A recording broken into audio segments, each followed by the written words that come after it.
All right, everybody, welcome back to another episode of Hawk Droppings with your host, me, Hawk. I'm recording this about 7:20 p.m. on Monday, September 30th. September 30th is in North America and the United States, and primarily Canada. September 30th is the day for truth and reconciliation relative to Native American boarding schools in the United States and Canada. And it's also Orange Shirt Day. And so I'm wearing an orange shirt. These are some things that I've just been learning about recently. And so I'm going to talk about a lot of things today. I'm going to talk about last week and how I ended up recording this episode tonight. And then I'm going to spend this entire episode talking about the Native American populations that lived and where I live now in Marin County, California. And then I'm going to talk for the rest of the episode about Native American residential schools, which is an incredibly sanitized name for what these places were and what they did. And what they did to Native American children, First Nations children, for 150 years. And none of that is good. White colonial settlers throughout Canada and what eventually became the United States, there were 523 government-funded, they call them Indian boarding schools. I try not to use the word Indian, but I'm reading from some source material,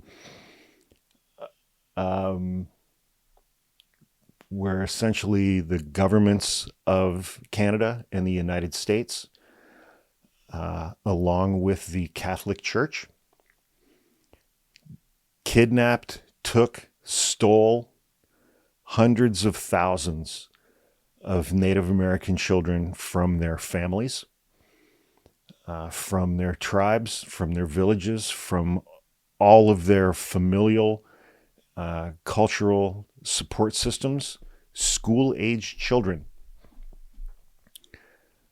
These governments and the Catholic Church kidnapped them from their families and from their communities and sent them to boarding schools hundreds of miles away in order to assimilate them to white European settler culture, in order to put an end to the lineage of Native American First Nations culture and society and traditions and history and connections to their land throughout Canada and the United States.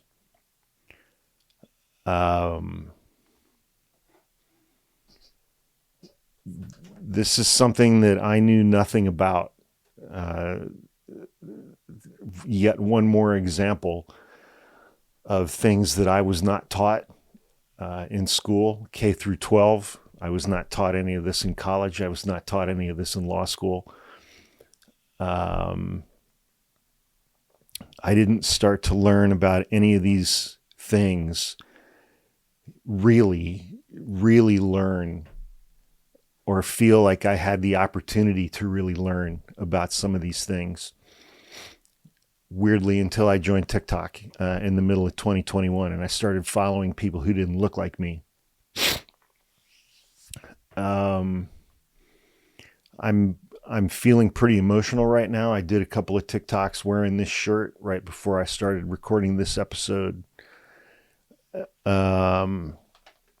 In the first one, I didn't say anything about today, September 30th, the Day for Truth and Reconciliation. But I went through the comments on that video, and there were so many people who were thanking me for wearing an orange shirt today, and they understood why I was wearing this shirt today, why I'm wearing this color today. and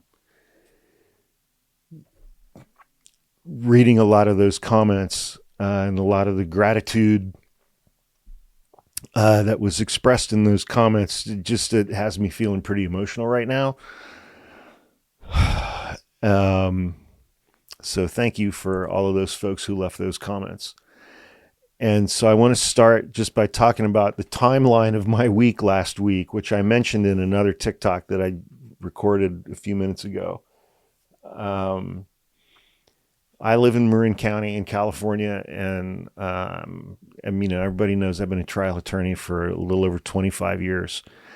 And I got a notification last Wednesday from the State Judicial Council, which kind of runs all of our state courts in California, that last Friday, September 27th, all of our state courts were going to be closed for California State Native American Day.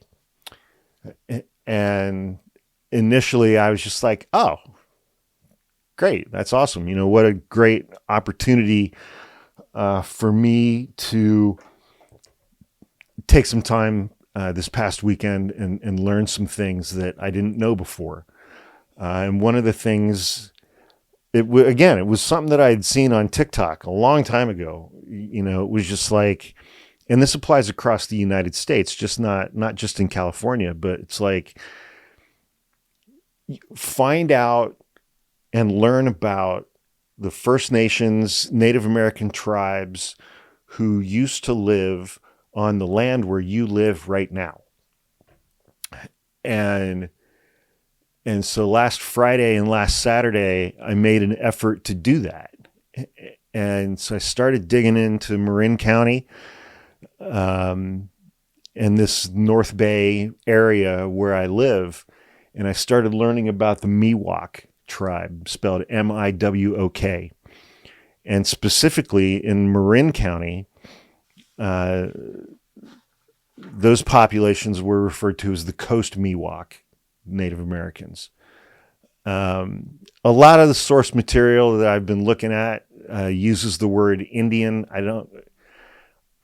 don't feel comfortable using that term, so I will use Native Americans or First Nations, which First Nations was something, again, that I learned about a year or two ago on TikTok. I didn't know that phraseology or that terminology existed.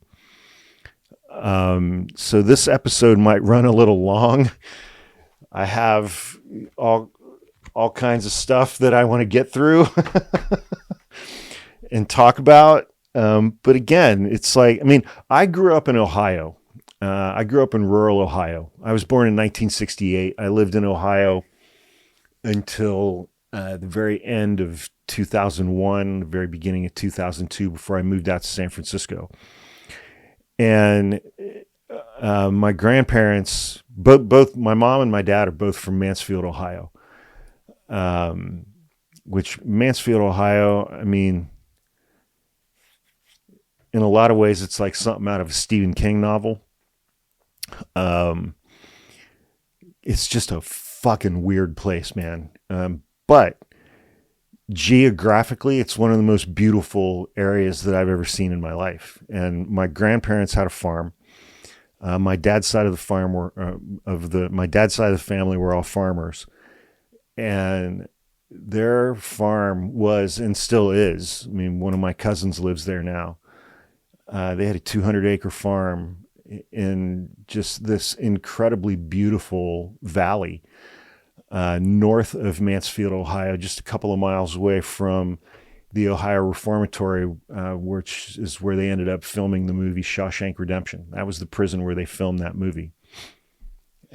And I remember when my brother and I were little kids, he and I, we used to basically spend our summers at the farm. And, our grandpa was a farmer, and he was one of these guys he was just a natural born engineer. He never went to college. My grandma, on the other hand, was a nurse. She went to nursing school and became a registered nurse heading into World War II. And but then they got married and they bought the farm. And, then my grandma became a homemaker, and they had my dad and his sister, and they raised their family on the farm. And we used to spend our summers with them. And my brother and I would alternate. One of us would spend a day with grandpa out in the barn and out in the fields, while the other one would be with grandma. And the next day we would switch.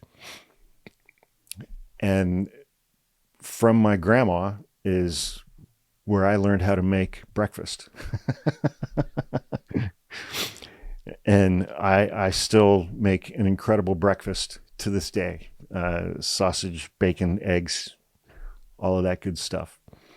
Grandma taught me how to fry an egg. And, but I remember every spring we would get excited, when grandpa would plow the fields, because my brother and I would go out in the fields and look for arrowheads. And we found arrowheads all over the place. I mean, it was crazy. There were no shortage of them. And I remember my grandpa had this. It was probably this big, and I think it was carved out of granite. It wasn't like the head of like a hatchet. It was like like a log splitting maul kind of thing. And it was shaped, and he had found it in his fields. He had found it on his property, on his farm. And it was beautifully carved. It was symmetric. It had a big groove, where it would notch into a piece of wood so it could be swung. And it was just like, from a sculptural standpoint, it was one of the most beautiful things that I'd ever seen. And that was always present in my grandparents' home when I was growing up as a kid. But I didn't know anything at all about Native Americans or Native American history in Ohio, in that valley, even though, street names and town names and county names and even the name of the state, all of that came from Native American language, from the tribes that inhabited that area. And, we grew up knowing that one of the most famous Indian chiefs in that area was Tecumseh. And I had read a biography of Tecumseh when I was in probably middle school, like 6th or 7th grade. I mean, it was a book that was like the size of the Bible. I mean, it was fucking huge and dense. And that was the first time that I started to learn about these people who had lived, where my family farm was. But I still didn't have any understanding of the history of what people who looked like me had done to these populations for a couple of hundred years. And how many of them that we had just slaughtered from coast to coast. I mean, when Christopher Columbus, quote unquote, discovered America, first of all, he never set foot on what would become the lower 48 states. He landed in the fucking Bahamas or something. But he discovered America at a time when 80 million people lived here and had lived here for thousands and thousands of years. And, that's like me walking next door to my neighbor's house and going, holy shit, I just discovered this house, when there are people that live there. And, so when I got that notification last week that the courts were going to be closed on Friday, I'm going to apologize ahead of time because this episode's going to run long. Or maybe I shouldn't apologize for that, because this is shit that we need to know about. And by we, I mean white people who live here in the United States of America. Because again, I wasn't taught this stuff in school. And so I got that notification, and I remembered that one TikTok that was like, go find out who used to live where you live now. And I started learning about the Miwoks. And I've lived in the Bay Area for 22 years. And it was last Saturday that I learned that there was an 18th century chief of the I apologize for mispronouncing these. The Licatiut tribe, Licatiut, which was a branch of the Coast Miwok population. His last name was Marin, Chief Marin, and that's where Marin County got its name. I didn't know that before. They were hunter-gatherers who inhabited some 600 village sites in Sonoma County and throughout Marin County. And really kind of starting in this park. It's a park. It's a state park in between Novato and Petaluma. Novato is in Marin County. Petaluma is in Sonoma County, I think. Called Olompali State Historic Park, spelled Olompali. And I went there last Saturday and spent some time there, just learning. And I learned that these peoples, this population, had continuously populated Sonoma County and Marin County from 6000 BC until 1850.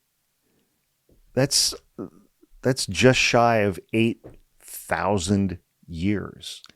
8,000 years. And, I went out to a place called Kule Loklo out in Point Reyes, where they have, they've reconstructed a Coast Miwok village. It's an archaeological preserve for the Miwok tribe at the Bear Valley Visitor Center. And I learned that there were, they had villages on Angel Island in the Bay, which was crazy to learn. And Mount Tamalpais, Mount Tam, in Marin County, in Mill Valley, was a sacred site for the Coast Miwoks. I go up Mount Tam all the time. It's got the best views of the whole Bay Area. And I learned that, the Coast Miwok had kind of spread this story that there was an evil witch that lived at the peak of Mount Tam. And that's why they never set foot on the peak. But then I found some research that said, yeah, really, they just made that up in order to keep white European settlers off the mountain. And it was, it was, I don't know if good is the right word. It felt good for me to learn, to intentionally set out to learn more about the native populations, the First Nations populations that had lived in the area where I live now for thousands of years before white European settlers ever made contact with them, or the Spanish missionaries. Spanish missionaries, that's a whole other fucking deal, man. But it's been an emotional few days, and then reading those comments on that TikTok just, so the Indian boarding schools, the Native American boarding schools, this was a program, and this is just, whatever.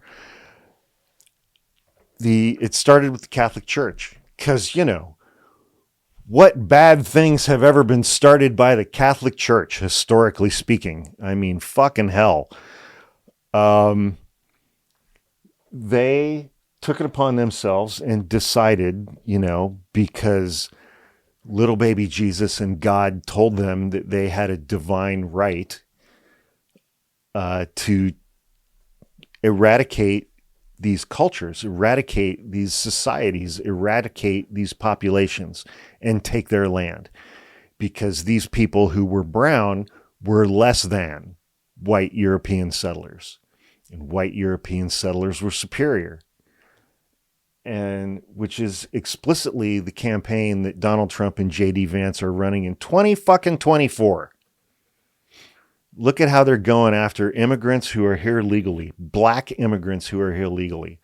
And look how they're going after brown immigrants who come across the southern border, who, not for nothing, but California, Utah, Nevada, Arizona, New Mexico, Texas were Mexico.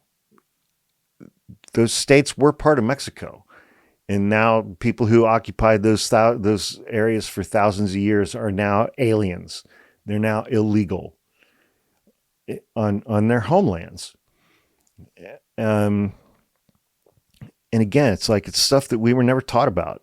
I wasn't taught about. I mean, I went to elementary, middle, and high school in rural Ohio. I wasn't taught any of this shit.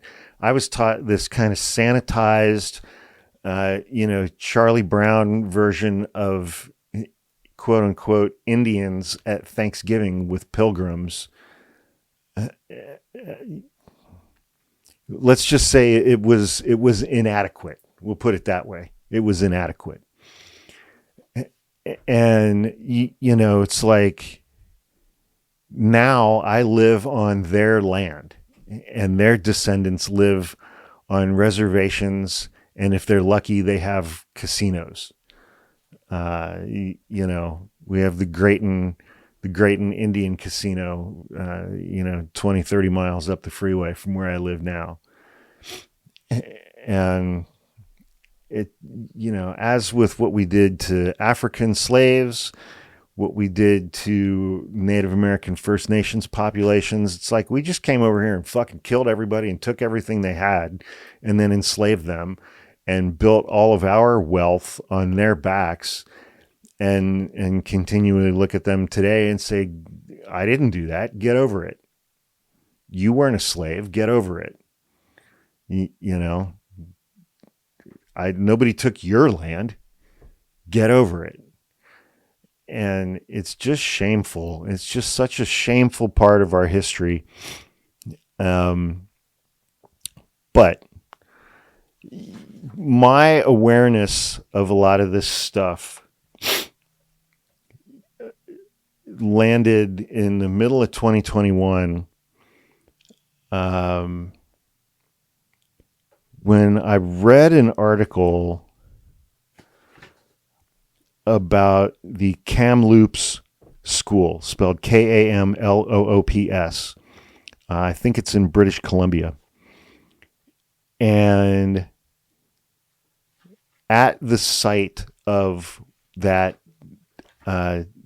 Native American residential school, they discovered basically a mass grave, an unmarked mass grave full of children, Native American children, school-aged children who did not survive their time at this residential boarding school after they had been kidnapped from their families and their communities and their entire support systems. And they found something like 220 or 225 remains of children at this school. And it started a movement, I think, I could be wrong on some of this stuff, but based on a lot of the stuff that I've been reading this weekend,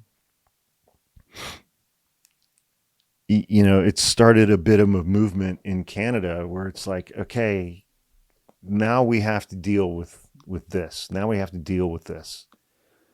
We have to finally, once and for all, deal with this.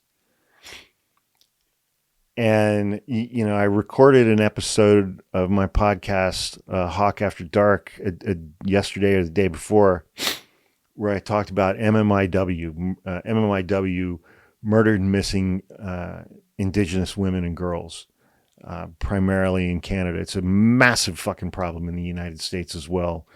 And so if you want to learn about that, you can listen to my podcast, Hawk After Dark, that I just recorded as well. And that's horrifying. And that's stuff that's still going on to this day. At least these residential schools are no longer going on. They're no longer in operation. But the last one in Canada closed in 1996, less than 30 years ago. And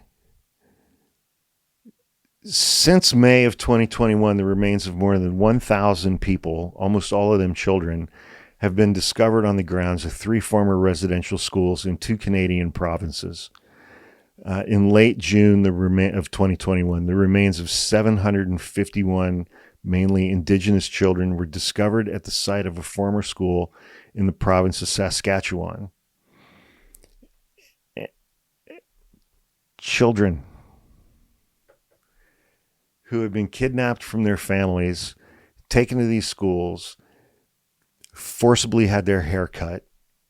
And there's major symbolism and there's major tradition and meaning in your hair when you're a Native American, when you're First Nations. And force them to dress like little white kids, force them to learn and speak English. The Catholic priests and nuns would beat these school-age children if they were caught speaking their native tongues. And I mean, can you even fathom the terror and the despair that you would feel as a 5, 6, 7, 8, 9, 10-year-old Native American child in the 1800s, in the early 1900s, having been kidnapped and taken hundreds of miles away from your family, from your community, from all the support that you've ever had in your entire life. And you got these white people beating the shit out of you for speaking the only language that you know, and physically abusing you and sexually abusing you.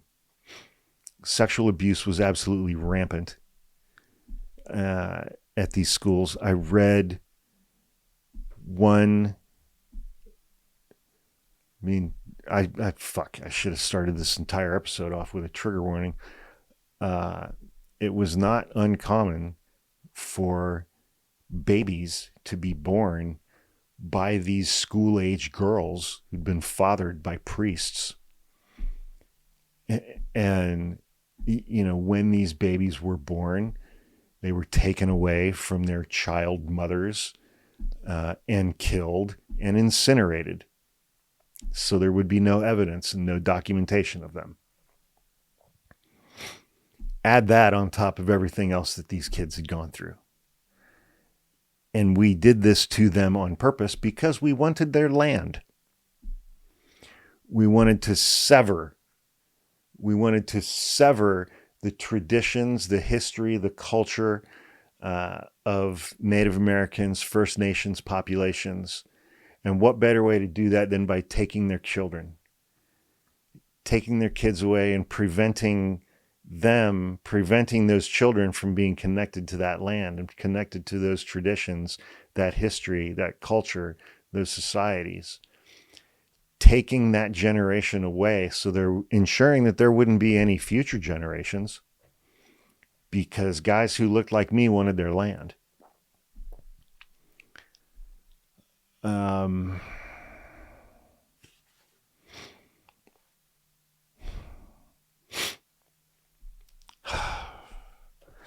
going to read a couple things from a New York Times article dated June 7th, 2021, entitled "How Thousands of Indigenous Children Vanished in Canada." It wasn't just Canada. It was in the United States too. It's by a reporter named Ian Austin, spelled Austen. These schools were part of a system that took Indigenous children from their families over a period of about 113 years and forced them to live in boarding schools where they were prohibited from speaking their languages. This summer's burial discoveries have given new impetus to the nation's debate on how to atone for its history of exploiting Indigenous people. Many are asking how so many children could have wound up in those burial spaces.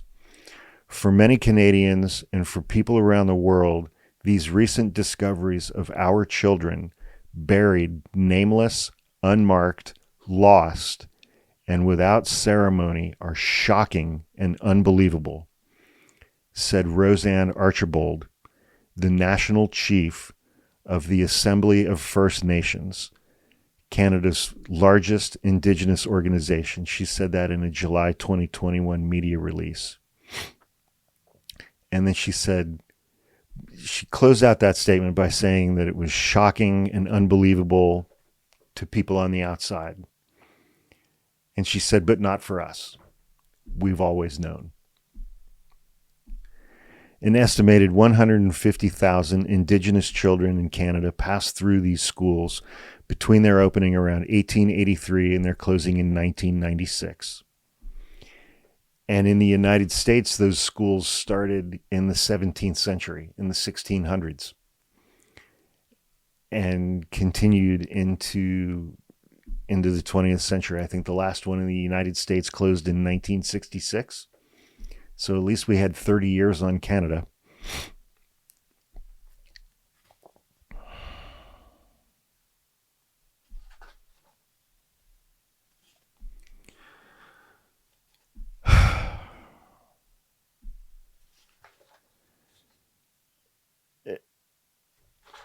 So hopefully this will translate here. So this all started with started. That's a stupid word. The current wave of attention and intention, I guess I would say, began with the discovery of a mass grave at the Kamloops Indian Residential School. And again, that's spelled Kamloops. I think it's located in British Columbia.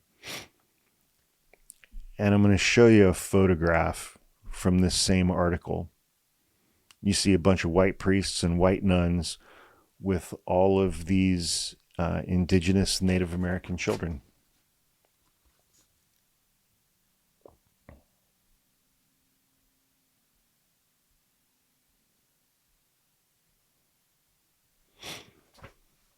There were 523 of these schools that were funded by the government in the United States.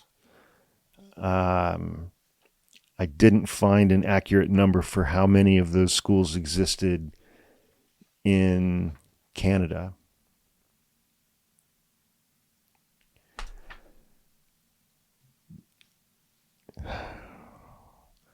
The Kamloops School was operated by Roman Catholic Church until 1969, when the federal government took over the school system.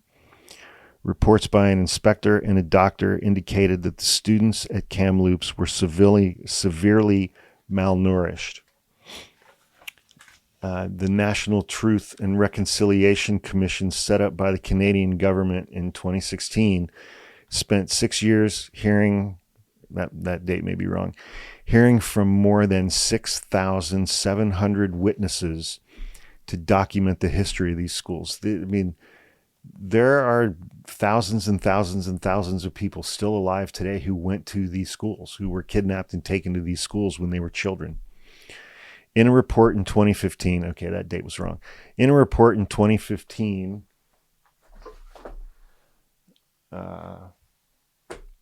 which I have a copy of over there, it concluded, and this was a commission that was set up by the Canadian government, and in that report, it was concluded that the system of residential schools was a form of cultural genocide.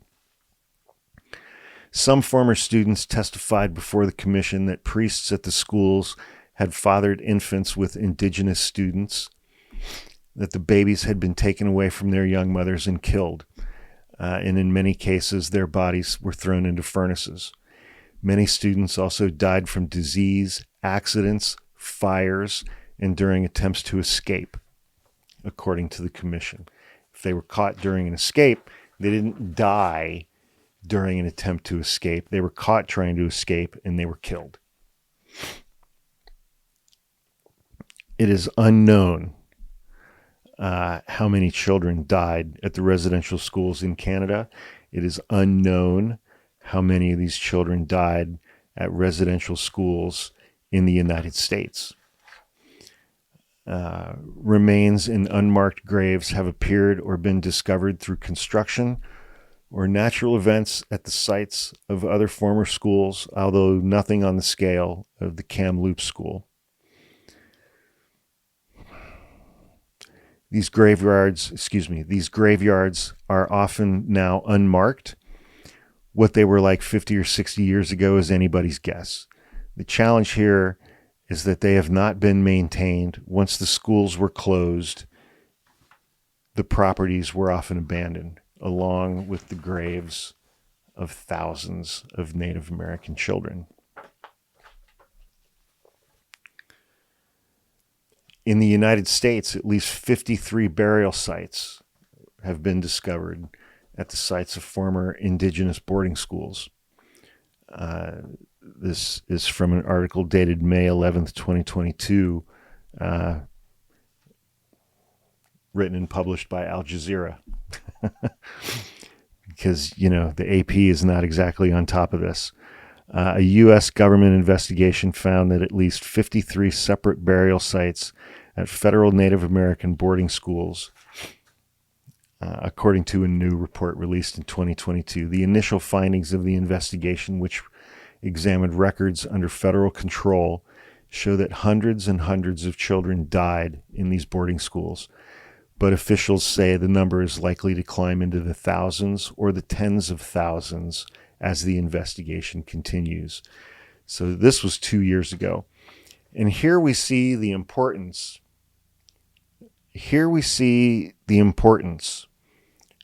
Of one of Joe Biden's cabinet appointments.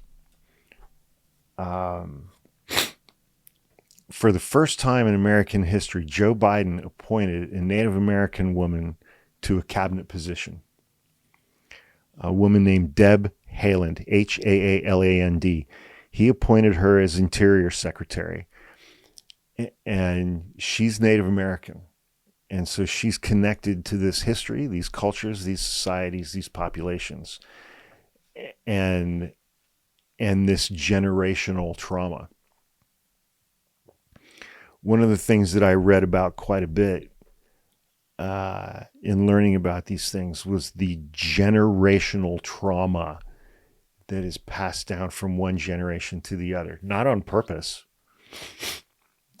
It's like the generational trauma that Jewish populations have experienced and their descendants with regard to the Holocaust. That trauma is physical, it is physiological, it is genetic, and it gets passed down, whether you want to pass it down or not.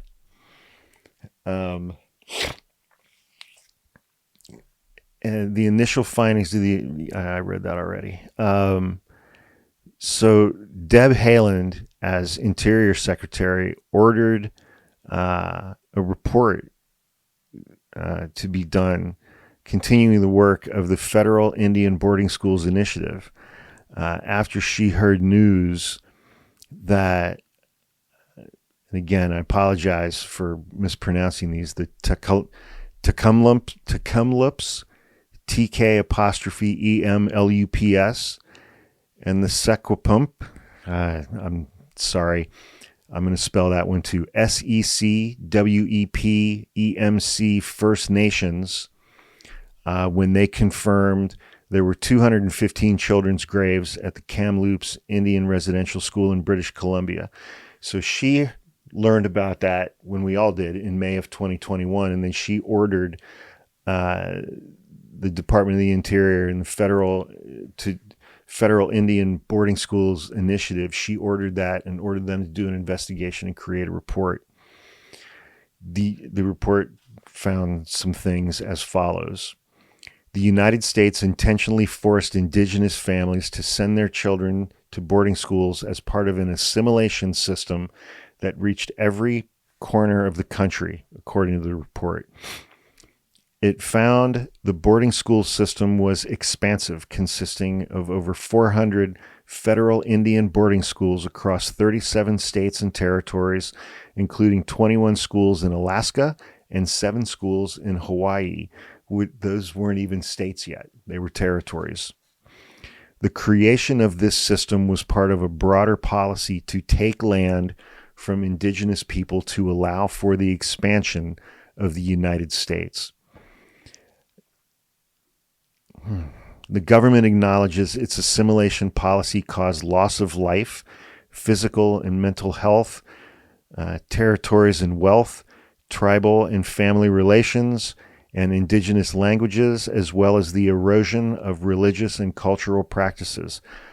What a remarkably sanitized way to describe what was done to these communities, these populations, and these school-aged children.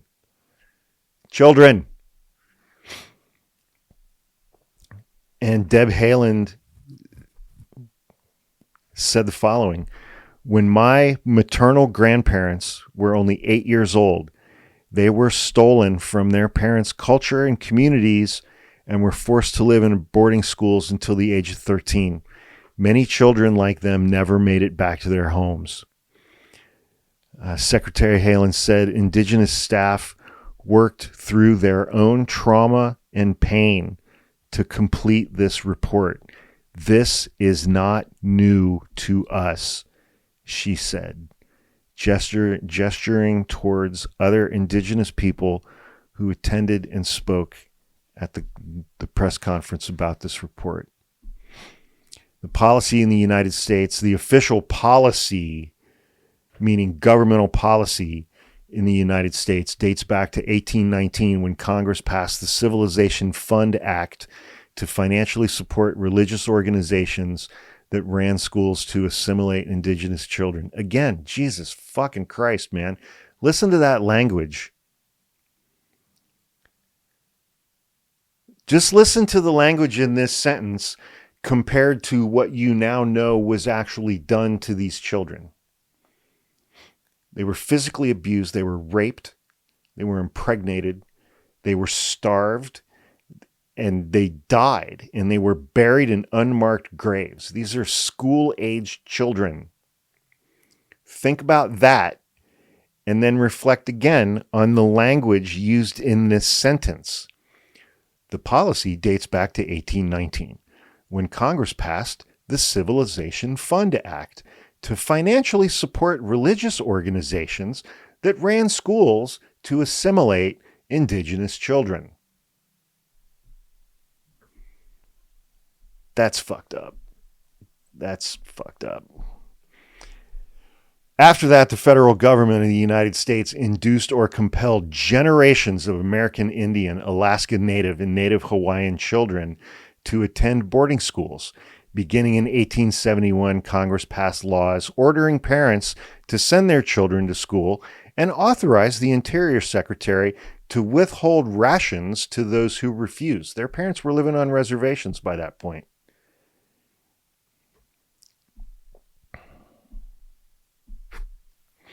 From its earliest days, the United States' official objective was to sever cultural and economic ties of indigenous people to their land. The assimilation of Indian children through the federal Indian boarding school system was intentional and part of that broader goal of Indian territorial dispossession for the expansion of the United States, as confirmed by the report. The United States used a twin policy of land dispossession and school systems to separate indigenous people from their land and their culture. This was the cheapest and safest way to take indigenous land for the benefit of white people, the report states. The policy extended beyond boarding schools to include at least 1,000 other federal and non-federal institutions, including American Indian day schools, sanitariums, asylums, orphanages, and standalone dormitories that aimed to educate indigenous people. The intentional removal of indigenous children from their communities was both traumatic and violent, the investigation found. They were sent to institutions that were run in a rigid military fashion with heavy emphasis on rustic vocational education. The schools deployed militarized and identity alteration methodologies, including renaming children from their indigenous names to English names, cutting their hair short, requiring uniforms, discouraging or preventing religious or cultural practices, and organizing children into units to perform military drills. The institutions also forced children to perform manual labor, including sewing garments and agricultural production. Rampant physical, sexual, and emotional abuse occurred, along with disease, malnourishment, overcrowding, and lack of health care in Indian boarding schools, and is well documented. According to the report, young malnourished children were forced to perform industrial labor. The report states that federal reporting of child deaths, including the number and cause of death, is inconsistent and lacking. Marcia Small, a Northern Cheyenne researcher, said they're going to find that there are more bodies than there are records. She believes that's because the government and churches had no respect for Indigenous children.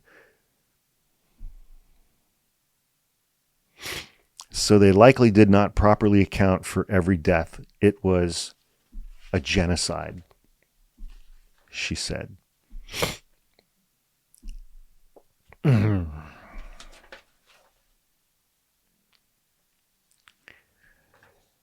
That same woman called on Pope Francis to open the Catholic Church's records and to apologize to Native American boarding school survivors.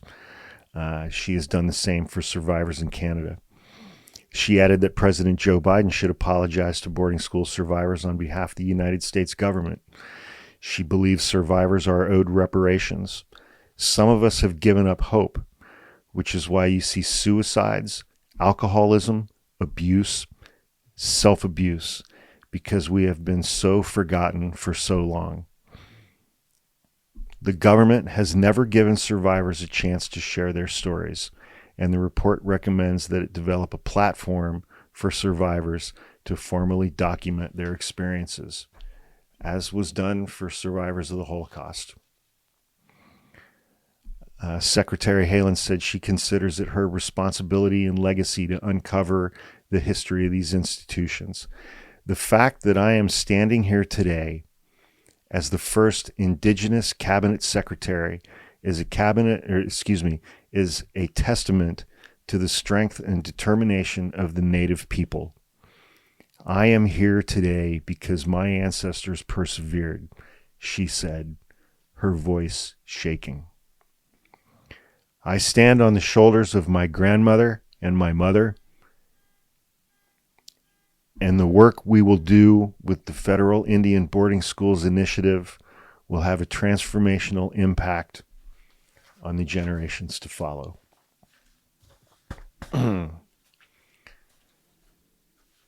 So, today is Monday, September 30th. It is the day for truth and reconciliation.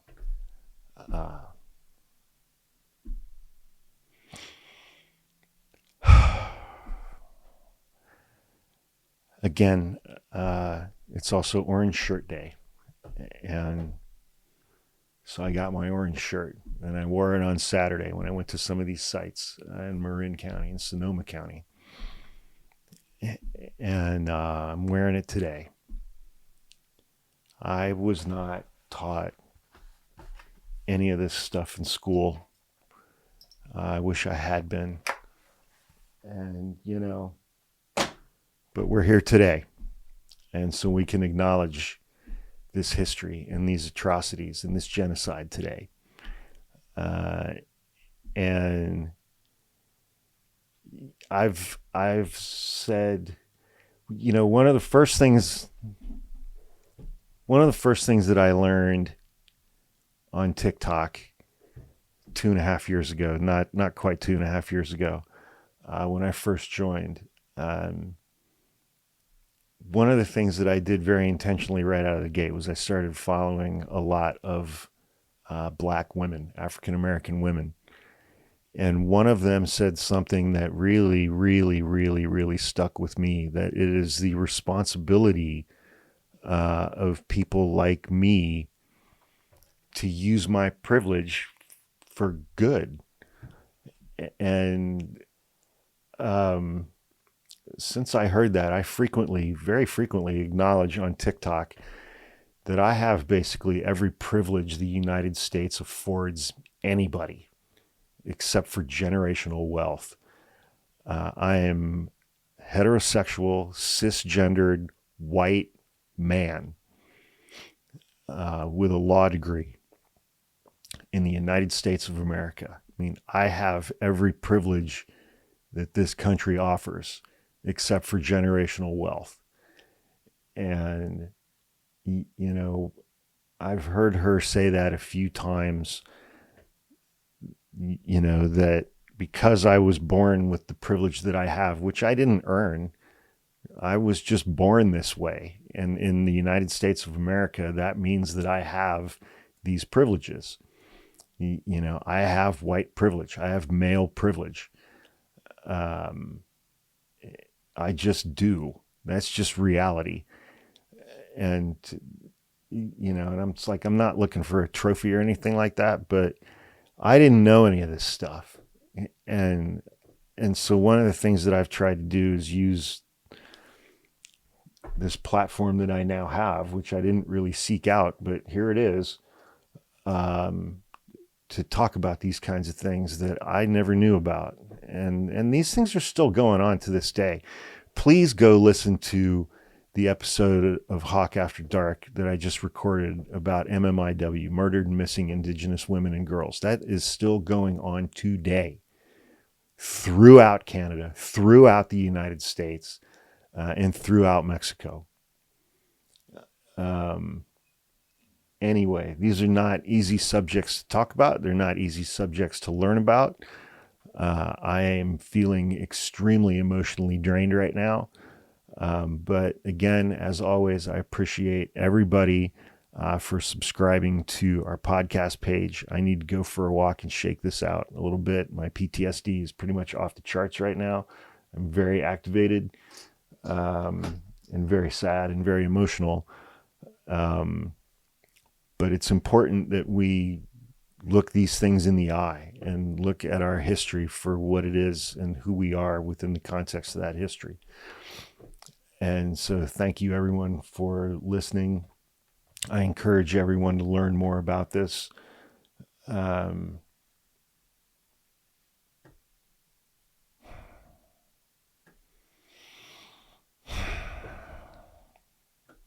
you for listening, and I will see you next time.